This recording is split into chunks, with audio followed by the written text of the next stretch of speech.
Hello everyone, welcome back to next lecture. चलिए आज पढ़ते हैं लाइपोप्रोटीन्स। ठीक है ना, आज लाइपोप्रोटीन्स पढ़ते हैं। तो सबसे पहले ये देखते हैं कि इंट्रोडक्शन में देखते हैं, ठीक है ना, लाइपोप्रोटीन क्या है।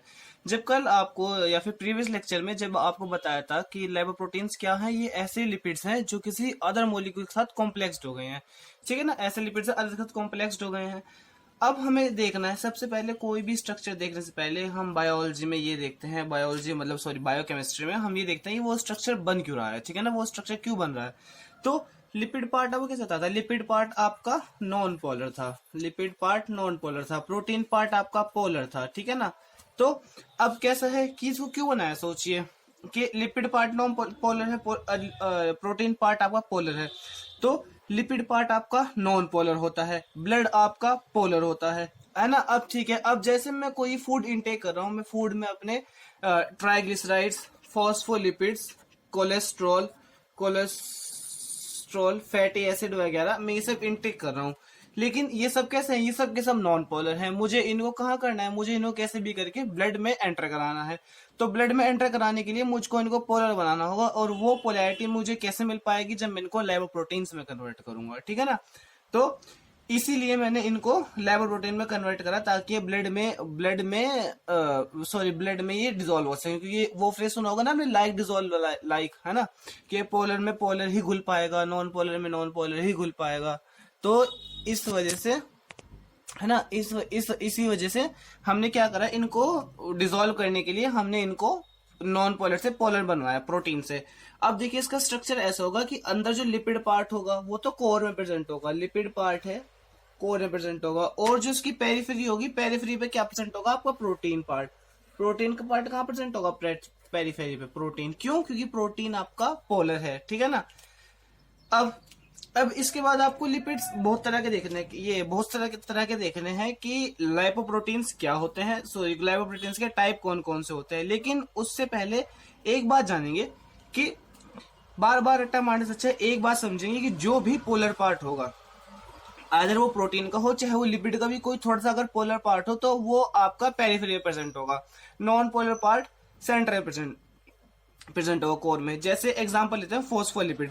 फॉस्फोलिपिड में फॉस्फेट ग्रुप होता है, फॉस्फोलिपिड, और लिपिड ग्रुप प्रेजेंट होता है जो नॉन पोलर होता है। तो फॉस्फो ग्रुप पोलर होता है तो ये पेरिफेरी पे प्रेजेंट होगा, पेरी है ना, पेरिफेरी पे।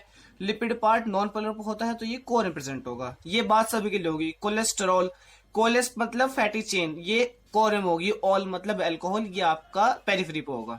चलिए इतना समझ गए आप।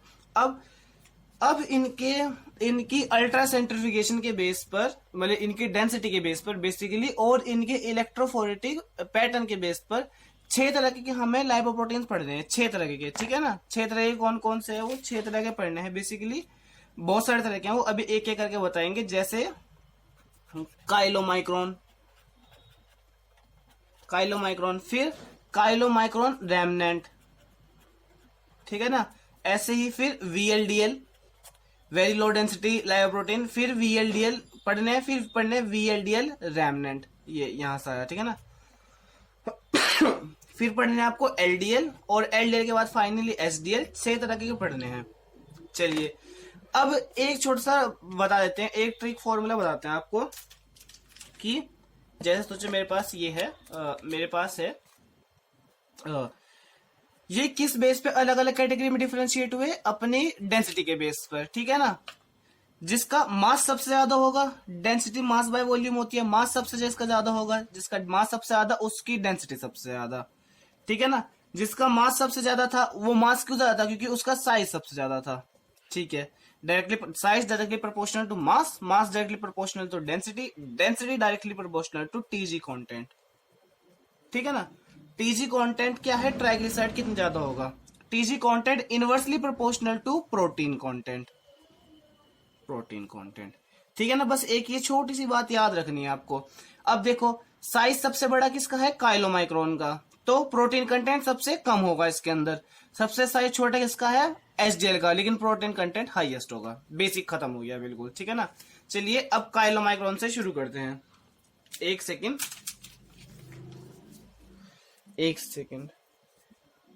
हाँ आ रहा है पूरा, है ना। काइलोमाइक्रोन से शुरू करते हैं। तो काइलोमाइक्रोन क्या है? काइलोमाइक्रोन्स क्या है? सोचो मैंने डाइजेशन किया, मैंने फूड इनटेक किया, फूड इनटेक करके वो इंटेस्टाइन के ल्यूमन में है इस वक्त।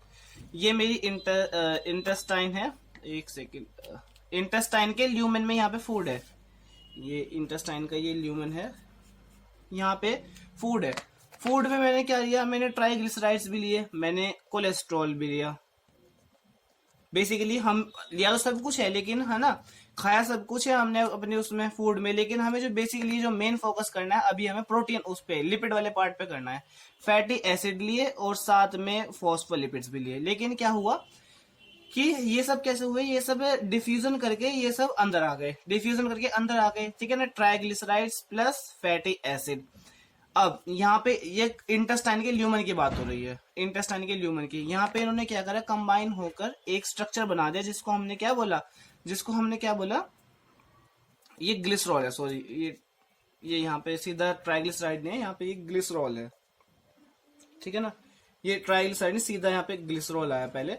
इन्होंने ग्लिसरॉल और फैटी एसिड ने मिलकर क्या बना दिया? इन्होंने ग्लिसरॉल, अल्कोहल, फैटी एसिड इन्होंने मिलकर एस्टर यानी कि लिपिड बना दिया। लिपिड कौन सा? ट्राइग्लिसराइड्स, टीजी, ट्राइग्लिसराइड्स, ठीक है ना, ट्राइग्लिसराइड बना दिया। अब इधर से इंटेस्टाइन के जो सेल्स हैं वो एक प्रोटीन बना रहे हैं अपनी, इंटेस्टाइन के जो सेल्स हैं वो अपनी एक प्रोटीन, एक सेकेंड इतना आना है ना, इंटेस्टाइन के जो सेल्स हैं ये अपनी एक प्रोटीन बना रहे हैं, कौन सी?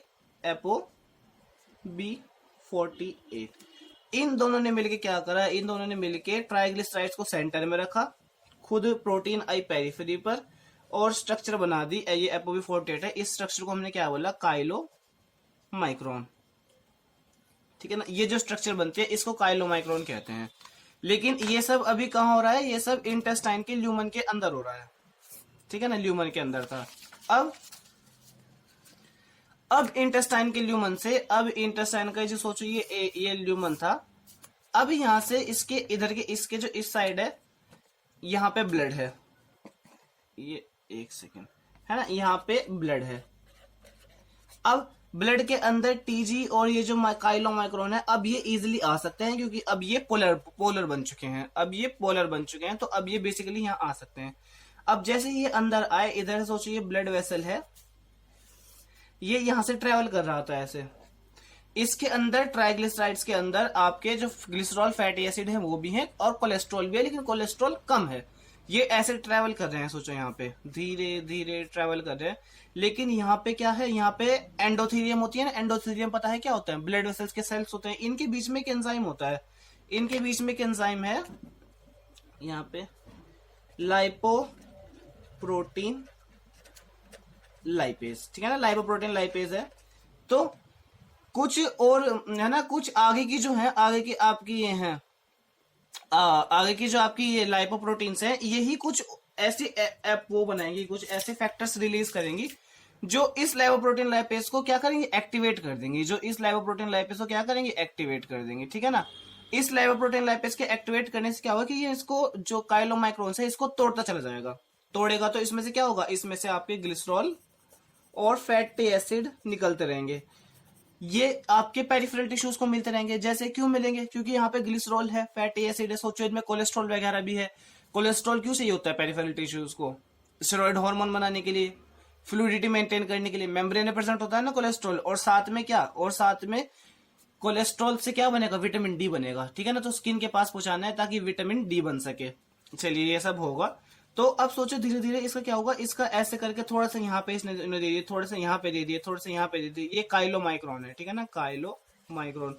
थोड़े थोड़े करके इन्होंने क्या करा? अपना टीजी कंटेंट ये लॉस्ट करते चले गए। अब यहाँ पे अल्टीमेटली क्या हुआ कि ये काइलोमाइक्रोन जो था वो छोटा हो गया, काइलोमाइक्रोन छोटा हो गया, इसमें से टीजी कंटेंट कम हो गया है, और बेसिकली अब इसका टीजी कंटेंट जो था, ट्राइग्लिसराइड कंटेंट और कोलेस्ट्रॉल कंटेंट एकदम बराबर के लेवल पे है, ठीक है ना। तो अब इस स्ट्रक्चर को हम क्या बोलेंगे? Chylomicron remnant. और काइलोमाइक्रोन रेमनेंट कहां पे बन रहे हैं? ये उस फैट के प्रोसेस में बन रहे हैं जो हमने इनटेक करा है, ठीक है ना। किससे डाइजेस्ट हो रहा है? एंजाइम का नाम है लाइपोप्रोटीन लाइपेज, ठीक है। इतना समझ आ गया, काइलोमाइक्रोन तक का बता दिया आपको। चलिए अब देखते हैं थर्ड कैटेगरी VLDL। VL की फुल फॉर्म क्या है? वेरी लो डेंसिटी लाइपोप्रोटीन, ठीक है ना, LP लिख रहा हूं मैं, वेरी लो डेंसिटी लाइपोप्रोटीन। अब कुछ फैट ऐसा भी है आपका जो लीवर खुद बना रहा है, तो मतलब सोचो यहाँ पे लीवर के पास क्या है? ग्लिसरॉल है, ये लीवर है, ग्लिसरॉल फैटी एसिड मिलके इन्होंने क्या बनाया? इन्होंने ट्राइग्लिसराइड बनाया। यहाँ पे लीवर साथ में क्या कर रहा है? एक प्रोटीन बना रहा है ApoB100। ये दोनों कंबाइन होके यहाँ पे क्या बना रही हैं? ये बना रही हैं आपकी VLDL। बेसिकली इसमें ऐसा है कि TG कंटेंट यहाँ पे है और ये यहाँ पे प्रोटीन है। VLDL काइलोमाइक्रोन जैसी है, बस VLDL जो है, VLDL आपका एंडोजिनस फैट के लिए, जो फैट बॉडी से बन रहा है, ठीक है ना। अब ये यहाँ से निकल गया बाहर ब्लड स्ट्रीम के अंदर, ये ब्लड स्ट्रीम के अंदर आ गया, ठीक है ना, ब्लड स्ट्रीम के अंदर आ गया। अब ये क्या करेगा? यहाँ से जितना भी होगा वही अपना TG कंटेंट लॉस्ट करके इसमें से क्या होगा? इसमें से कोलेस्ट्रॉल वगैरह निकलता रहेगा और ये पेरिफेरल टिश्यूज पर अपना जो होगा कंटेंट लॉस्ट करता रहेगा, पेरिफेरल टिश्यूज पर, ठीक है। अब VLDL है, सोचो VLDL है, VLDL के पास 100% तो TG था, 90% तो TG था, 90% TG कंटेंट था और 10% कोलेस्ट्रॉल था। इसने क्या करा? ये एंजाइम एक्ट किया, ये आगे गया, इसमें से क्या हुआ कि इसका TG कंटेंट जो था अब सिर्फ रह गया 10% और 10 ये TG और 10% इसका कोलेस्ट्रॉल अभी भी है, कोलेस्ट्रॉल, ठीक है। फिर अब इस स्ट्रक्चर को जो हम बोलेंगे, ये हम बोलेंगे VLDL रेमनेंट, या फिर इसको ही बोलते हैं IDL, इंटरमिटेंट डेंसिटी लिपिड, ठीक है ना। आगे गए, TG कंटेंट बिल्कुल ही लॉस्ट हो गया, 0 हो गया, कोलेस्ट्रॉल अभी भी 10 ही है, ठीक है ना, कोलेस्ट्रॉल। तो अब ये क्या करेगा? अब ये स्ट्रक्चर बनी, इसको हम बोलते हैं LDL, low density lipid lipoprotein, sorry. और ये क्या करेगा? ये बेसिकली अब पेरिफेरल टिश्यूज पे कोलेस्ट्रॉल डोनेट करेगा और एक्सेस कोलेस्ट्रॉल डोनेट करेगा। उससे क्या होगा? कोलेस्ट्रॉल ज्यादा डोनेट हो जाएगा। कोलेस्ट्रॉल से क्या होगा कि पहली बात तो एथेरोस्क्लेरोसिस होने की प्रोबेबिलिटी बढ़ जाएगी, मतलब डिपोजिशन हो जाएगा ब्लड वेसल्स में कोलेस्ट्रॉल का, जिससे प्लग लोकेज वगैरह ये सब प्रॉब्लम होगी। और दूसरा क्या है जो मेन प्रॉब्लम है, ये फ्री रेडिकल रिएक्शंस कॉज करेगा, फ्री रेडिकल रिएक्शन कॉज करेगा, है ना, ठीक है। ये इसलिए LDL को क्या बोलते हैं? बैड कोलेस्ट्रॉल बोलते हैं, ठीक है। अभी तक आपको VLDL बता चुके, VLDL रेमनेंट बता चुके, LDL बता चुके। अब मेन चलते हैं आपका SDL पर, ठीक है ना। SDL स्मॉलेस्ट साइज बताया था इसका, प्रोटीन कंटेंट सबसे ज्यादा, TG कंटेंट सबसे कम, ठीक है ना। जो इसका TG कंटेंट होगा वो सबसे ही कम होगा। किसका होगा TG कंटेंट सबसे कम? SDL का। ये लीवर से बनता है मेनली, कुछ परसेंट इंटेस्टाइन से बनेगा। कहां से बनेगा? Liver plus intestine. अब सोचो, ये डिस्कॉइड शेप का होगा पहली बात तो, ये इसका सेंटर है, ठीक है ना। यहाँ पे प्रोटीन कंटेंट बहुत ज्यादा है, ठीक है ना, प्रोटीन कंटेंट ज्यादा है। SDL इसके पास प्रोटीन है इसकी एपो सी और साथ में ApoE। मेन जो है इसके लिए ApoA है, बाकी डोनेट कर देता है सर्कुलेशन में और लाइपोप्रोटीन्स के फंक्शन के लिए, ठीक है ना। ये फॉस्फोलिपिड सब जगह प्रेजेंट है। अब देखो, अब ये लीवर के अंदर हो रही है रिएक्शन। अब देखो, जैसे मैं आपको बता रहा था कि इधर से सोचो काइलोमाइक्रोन्स आ रहे हैं, कोलेस्ट्रॉल वगैरह डोनेट करते हुए आ रहे हैं, कोलेस्ट्रॉल हर जगह, यहाँ कोलेस्ट्रॉल वहां कोलेस्ट्रॉल। अब ज्यादा कोलेस्ट्रॉल ना हो जाए, इधर से आपका क्या आ रहा है? इधर से आपका SDL आ रहा है। ये क्या कर रहा है? ये कोलेस्ट्रॉल को कैप्चर करते जा रहा है, कोलेस्ट्रॉल को कैप्चर कर रहा है। अब अच्छा सोचो, कोई लाइपोप्रोटीन है, वो कैप्चर होके कोई चीज उसके कोर में कब प्रेजेंट होगी कि वो बाहर निकले, कोर में ट्रैप्ड हो जाए, उसको हमें पूरी तरीके से नॉन पोलर बनाना होगा। लेकिन कोलेस्ट्रॉल क्या है आपका? कोलेस्ट्रॉल पोलर है आपका, क्योंकि कोलेस्टर और साथ में all group, alcoholic group present है ना, ये आपका पोलर है। तो इसको हमें पोलैरिटी से खत्म करने के लिए इसको हमें एस्टर बनाना होगा। तो हम क्या करेंगे? कोलेस्ट्रॉल प्लस फैटी एसिड के साथ मिला के इसको कोलेस्ट्रॉल एस्टर बनाएंगे, ताकि ये सेंटर में कैप्ट हो जाए, इसके कोर में कैप्ट रहे और एक्सेस कोलेस्ट्रॉल डोनेट ना हो, जिससे क्या होगा? जिससे एथेरोस्क्लेरोसिस की प्रॉब्लम नहीं होगी, ठीक है ना। चलिए कोलेस्ट्रॉल एस्टर, ठीक है, ये करना होगा हमें। इसके लिए यहाँ पे एक एंजाइम प्रेजेंट है, इसका एलकैट, अभी बताएंगे आपको एलकैट ये क्या होता है, ठीक है ना। तो बेसिकली कोलेस्ट्रॉल क्या कर रहा है, ये एचडीएल ये रिवर्स कोलेस्ट्रॉल के ट्रांसपोर्ट में हेल्प कर रहा है पेरिफेरल टिश्यूज से, peripheral tissues to liver, peripheral tissues से लीवर की तरफ लेकर जा रहा है, ठीक है ना। चलिए तो अब बताते हैं आपको जो आगे की रिएक्शन है। सोचो मेरे पास जैसे ये है, ये एचडीएल है, एचडीएल ने इस वक्त कोलेस्ट्रॉल को रख रखा है, कोलेस्ट्रॉल। अब ये कोलेस्ट्रॉल जो आपका है, ये कोलेस्ट्रॉल जो है कि ये लीक्ड आउट करके बाहर ना निकल जाए, इसको मुझे क्या करना है, इसको मुझे क्या करना है, इसको मुझे कोलेस्ट्रॉल एस्टर बनाना है। क्या बनाना है, कोलेस्ट्रॉल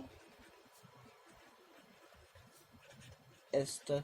कोलेस्ट्रॉल एस्टर बनाने के लिए मैं इसको क्या करूंगा, यहाँ पे मैं क्या करूंगा, एक एंजाइम आएगा, ये जो एलकैट है ना, इसकी एलकैट की फुल फॉर्म है आपकी lecithin cholesterol acyl, acyl term जो होता है वो फैटी एसिड के लिए यूज होता है, एसाइल ट्रांसफरेज, ठीक है ना। ये यहाँ पे ये आएगा, ये एक्टिवेट किसके जरिए होगा, ये जो इसकी प्रोटीन बताई थी आपको अभी एपोए, ये इसको एक्टिवेट करेगा, ठीक है ना, बेसिकली ये इसको एक्टिवेट करेगा। चलिए तो अब ये क्या करेंगे, यहाँ पे क्या होगा कि ये एस्टर बनेगा, और यहाँ पे कोलेस्ट्रॉल की रिएक्शन किससे करानी है, फैटी एसिड से के साथ करवानी है। ये फैटी एसिड कहाँ से आया आपका, ये फैटी एसिड एक कंपाउंड बताया था आपको लेसिथिन, लेसिथिन में से एक फैटी एसिड डोनेट हुआ, वो लेसिथिन से क्या बन गया, लाइजोलेसिथिन, ठीक है ना। और ये फैटी एसिड कंबाइन में कोलेस्ट्रॉल एस्टर बना, कोलेस्ट्रॉल एस्टर से क्या हुआ, वो सेंटर में कैप्चर हो गया, कोर में कैप्चर होने से क्या हुआ कि अब कोलेस्ट्रॉल एक्सिस में डोनेट नहीं होगा, और ये कोलेस्ट्रॉल एस्टर जो लाइपोप्रोटीन में कैद हुआ है एचडीएल में, ये सीधा कहाँ जाएगा, मेटाबॉलिज्म के लीवर में जाएगा। लीवर में जाने के बाद इसका क्या होगा कि आदर या तो ये बाइल में जाके सिक्रेट हो जाएगा, या